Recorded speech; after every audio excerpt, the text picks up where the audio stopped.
Bendiga, saludo muy especialmente a todas las personas que a la distancia ven este video. Es para mí un servicio a Dios poder hoy compartir con ustedes una porción de la palabra del Señor Jesucristo. Dice la palabra del Señor en 2 de Timoteo capítulo 3 versículo 16. Toda la escritura es inspirada por Dios y útil para enseñar, para redarguir, para corregir, para instruir en justicia, a fin de que el hombre de Dios sea enteramente preparado para toda buena obra. En estos días es fácil encontrarse con personas que buscan de Dios por motivo de que el hombre siempre ha buscado al Señor Jesucristo, ha buscado la salvación en momentos de crisis, en momentos de angustia. Y no es malo para nada buscarlo, porque si recordamos todos los que hoy tenemos al Señor Jesucristo en nuestra vida, creo que de un 97-98% de las personas que llegamos a los pies de Cristo estamos en una situación difícil, en una situación precaria. Pero entonces es aquí donde va el tema de hoy para ustedes, mis amigos y hermanos que me escuchan. Esta palabra que hemos leído hoy no es solamente un libro cualquiera. En una de las predicaciones anteriores dije de que fue escrito durante 1500 años aproximadamente por 40 hombres. Y si usted le dice a alguien en un grupo de 3, 4 personas que piensen algo tan sencillo como la marca de un carro, seguramente los 4 van a tener diferente marca pensándola al decirla. Pero estos 40 hombres hablaron inspirados por Dios. Acabamos de leer, toda la escritura es inspirada por Dios, por lo tanto hablaron de lo mismo, y entonces esto se convierte no solamente en una palabra, sino en un manual para la salvación del hombre. Por eso usted, mi amigo, si usted todavía está creyendo, o como yo he escuchado, de pronto ustedes no, pero yo he oído de que no hay necesidad de entrar a una iglesia, no hay necesidad de tanto fanatismo. Yo creo en Dios y yo hago lo bueno. Usted no me va a ver en desorden, no me va a ver en ningún pleito. Yo solamente vivo para servirle a mi familia, a mis hijos. Llevo una vida buena, pero no necesito de eso exactamente. Pero no es lo que realmente dice la palabra del Señor. Que usted piense eso no quiere decir de que así sea. Es tanto así de que en Proverbios capítulo 16 versículo 2 dice: todos los caminos del hombre son limpios en su propia opinión, pero Jehová pesa los espíritus. Antes de que usted diga eso, ya Jesucristo había dicho por medio de esta escritura de que para el hombre todos sus caminos son limpios. Yo voy bien por aquí, yo no necesito de esto, no necesito de lo otro. Pero la palabra del Señor Jesucristo, la misma que le estoy predicando, en Colosenses capítulo 2 versículo 8 dice: mirad que nadie os engañe por medio de filosofías y huecas sutilezas, según las tradiciones de los hombres, conforme a los rudimentos del mundo y no según Cristo. Los rudimentos del mundo y no según Cristo, conforme a los pensamientos del hombre, de que así es la salvación, de que esta vida es de tal manera, es de tal otra, no son válidos ante la salvación.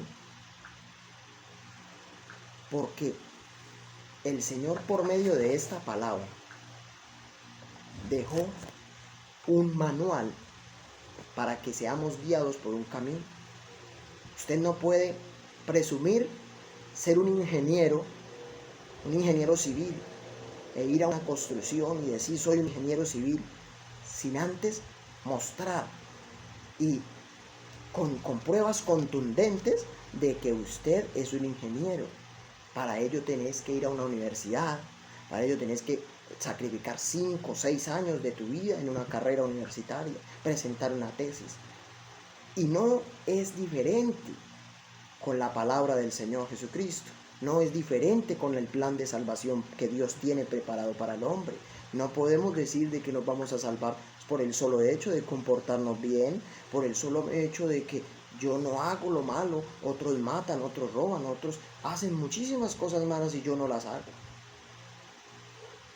Porque tanto es así, de que San Mateo capítulo 7, versículo 13 y 14. Qué bueno que usted leyera esta palabra en su casa. Entrad por la puerta estrecha, porque ancha es la puerta y espacioso el camino que lleva a la perdición, y muchos son los que entran por ella. Porque estrecha es la puerta y angosto el camino que lleva a la vida, y pocos son los que la hallan. Es porque sí hay un camino, es porque sí hay algo que tenés que hacer para llegar a la vida eterna.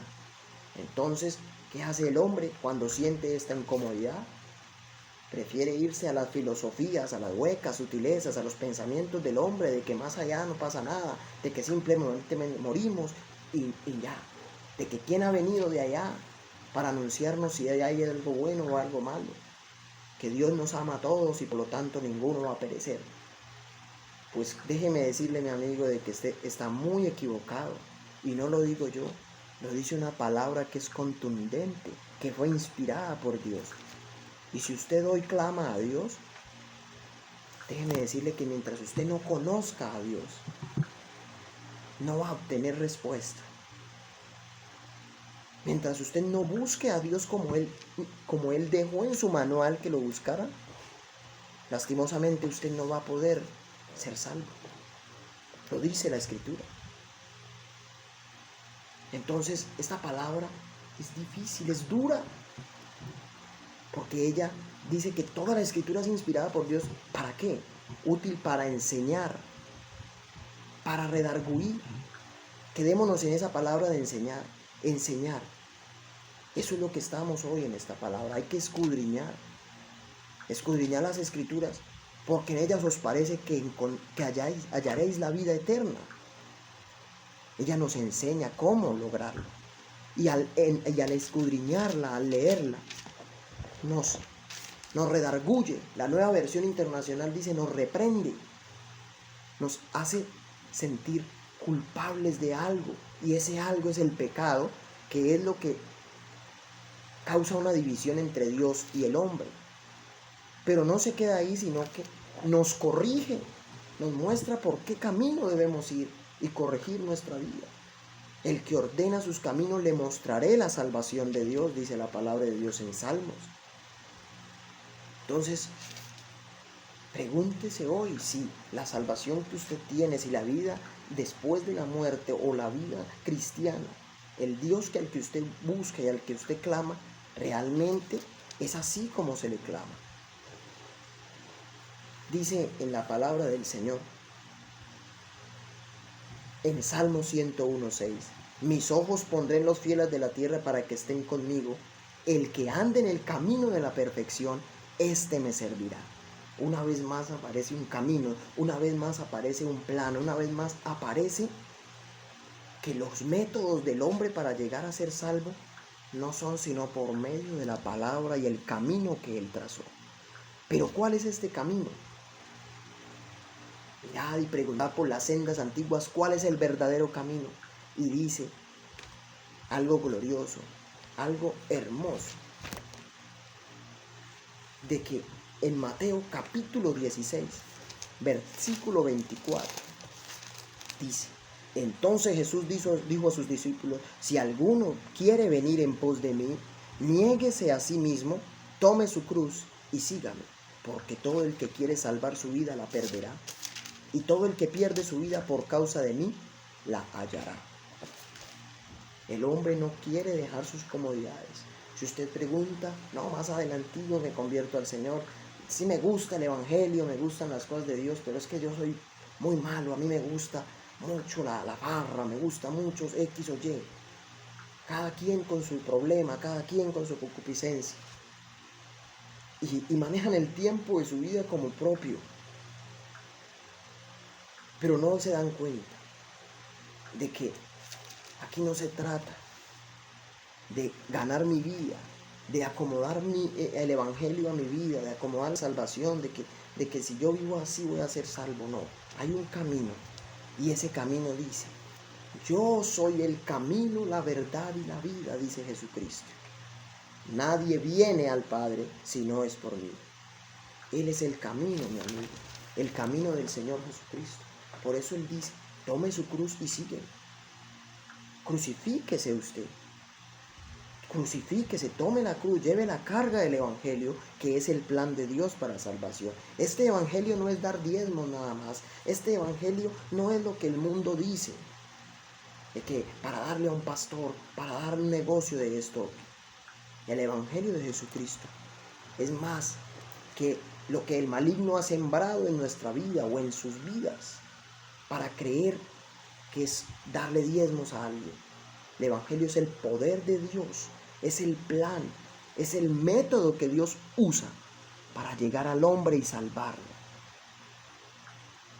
Entonces, al tomar su cruz y seguirlo, usted crucificará lo que usted es. Usted crucificará al borracho, usted crucificará al mal padre, usted crucificará su propia vida, y así no le va a importar qué dirán mis amigos al verme yo buscando de Dios. Y este mensaje no solamente va para los amigos que están ciegos en el momento, que no entienden, sino también para los hermanos que me escuchan. Porque en Mateo capítulo 16, 24 dice, Mateo capítulo 16, 24 nos dice de la siguiente manera, algo que el Señor Jesús le dijo. Mateo capítulo 9, versículo 13. Capítulo 9, versículo 13. Mateo capítulo 9, versículo 13 dice de la siguiente manera. Id pues y aprended lo que significa misericordia quiero y no sacrificio, porque no he venido a llamar a justos, sino a pecadores al arrepentimiento. Hay dos frases hermosas aquí, y es misericordia quiero y arrepentimiento. Los que no han conocido el Evangelio, el método para llegar a Cristo es el arrepentimiento. Por eso el apóstol Pablo en Hechos 2:38 dice, al responderle a los que le preguntaban, ¿y qué haremos para ser salvos? Varones hermanos, arrepentíos y bautícese cada uno de vosotros. El arrepentimiento es el gran secreto para usted empezar a agradar a Dios, y ahí sí empezar a caminar por el camino de la perfección. Pero entonces, cuando Él habla de misericordia quiero, se refiere a nosotros los creyentes. Se refiere a que creemos algo que se llama, algo muy hermoso que se llama la empatía. La psicología dice que la empatía no es solamente colocarse en los zapatos del otro, sino que la empatía trasciende a más allá, a pensar como piensa el otro, a darse cuenta cómo sería mi condición si yo fuese él. Y entonces es ahí cuando comprendemos el gran amor de Dios por el hombre, porque usted y yo no éramos nadie sin cuando Él llegó a nuestra vida. Pero Él tuvo misericordia, Él ahora nos invita a nosotros a tener misericordia. No es hora de temer con el mundo, no es hora de sufrir como sufre el mundo, sino que al contrario, como dice el apóstol Pedro en su segunda carta, capítulo 3, versículo 9. El Señor no retarda su promesa, según algunos la tienen por tardanza, sino que es paciente para con nosotros, no queriendo que ninguno perezca, sino que todos procedan al arrepentimiento. De nuevo vemos el arrepentimiento, pero antes de eso vemos que Él no quiere que ninguno perezca. Y tiene un método, el Evangelio. Tiene un manual que es la palabra de Dios, pero tiene unos servidores que somos nosotros los creyentes, para que anunciemos al Señor. Esto no es para quedarnos quietos, hermano. Esto es para despertar amor, despertar misericordia. Esto es para despertar. ¿Cómo es posible que vemos en las noticias 10,000, 5,000, 7,000 muertos? Y apagamos el televisor y solamente qué tristeza, qué pesar. Cuando tenemos en nuestro corazón, tenemos en nuestras manos el Evangelio, podemos tener empatía, tenemos el dolor de la humanidad. Se pierde nuestra familia, se podría perder como se están perdiendo por allá en otros países.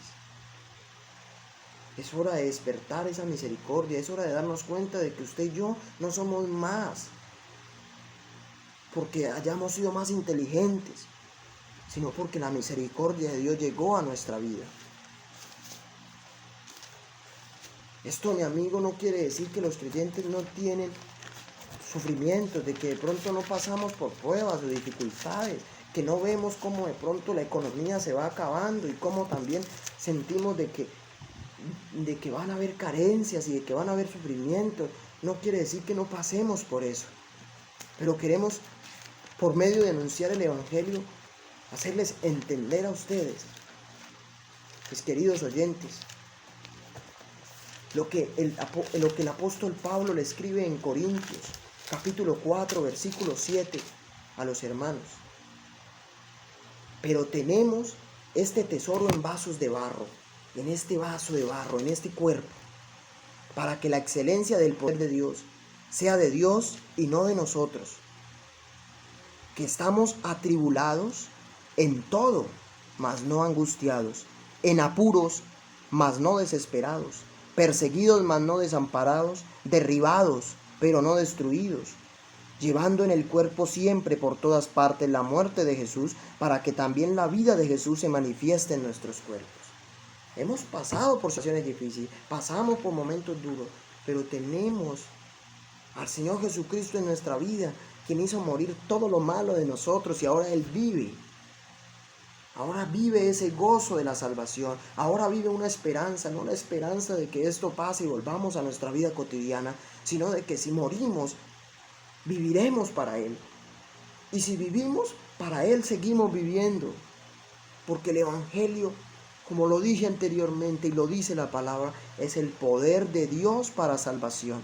Amigo, te invito de que en estos momentos de soledad, en momentos de tristeza, no solamente te quedes y te conformes con un Dios pequeño al cual le decís gracias solamente, sino que procedas al arrepentimiento, a analizar tu camino, a enderezar tu senda y a rogar a un Dios de que purifique tu alma, llene tu corazón. Lee la Escritura, porque en ella hallaremos la vida eterna. Permite de que ella te enseñe, te corrija, te instruya para toda buena obra. Gloria a Dios. Este mensaje que yo le doy a usted, mi amigo, es porque en un momento de mi vida también estuve perdido. Gocé, entre comillas, de los placeres del mundo. Y los placeres del mundo son momentáneos.